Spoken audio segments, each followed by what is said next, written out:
and there was given unto him a great sword. So he was given power to take peace from the earth. And what followed? Killings.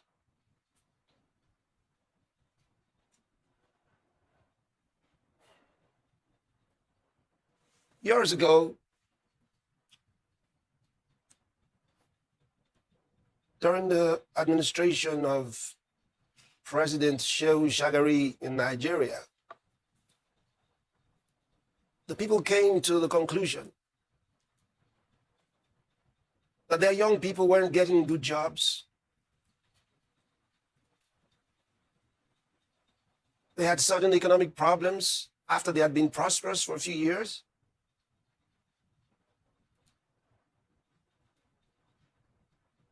And decided some other Africans who had come to Nigeria during the years of prosperity, because they kind of fled economic hardships in their countries and relocated to Nigeria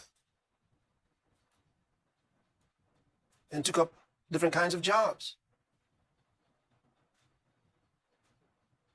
Well, many Nigerians concluded that the reason they were having difficulties was because of these immigrants who were now in their country. And they zeroed in particularly on Ghanaians who were their next door neighbors and insisted all Ghanaians must leave the country. And the president also did announce that those who were illegal immigrants must leave. But the trouble with a lot of such things is that when the people on the ground, when those in the streets decide they have the power to execute judgment because the others are illegals or they're illegally here, we must send them out. So they insisted the Ghanaians must leave. What a sight it was back in those years.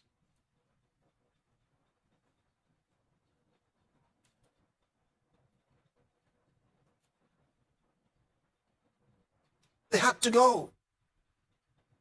Did things change? No. They were definitely not enough to have caused a dent in the economy.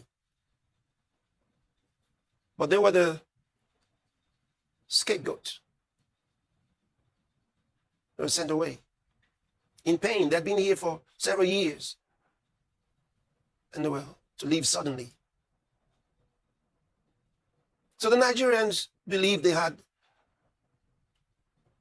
justification to send them out. Go back to your country. And when such things happen, you can't distinguish in the street between the one who is legally there and the one who is not legally there. It's the government functionaries that have the authority to decide who's legal and who's not legal. It's not the guy in the street who's supposed to ask you, where are you from? And you say, well, I'm from such and such a place. Okay, so are you here legally? He doesn't even have the wherewithal to make such decisions. It cannot be left to everyone who is angry. The government already has structures to deal with illegal immigration. So leave that to the government. Now, if you say the government is not doing it, protest to the government. Protest to the government, then the government will listen to you. Protest to the government. You don't go after those. That's taking the law into your hands. Now, you accuse them of breaking the law by coming in illegally, and you attack them by breaking the law. You cannot take the law into your hands and go after them and tell them they must leave. You don't have the authority to do that. That's also illegal. It's as illegal as their illegal immigration. Here is where you get into real trouble. Imagine that they resist in self-defense. One little spark of a problem can lead to terrible devastation. And that's why I warn you. If you're not happy with the immigrants in the country, protest to the government. They allow protests. So you can go in the street to the government and let them hear you, and they will take actions.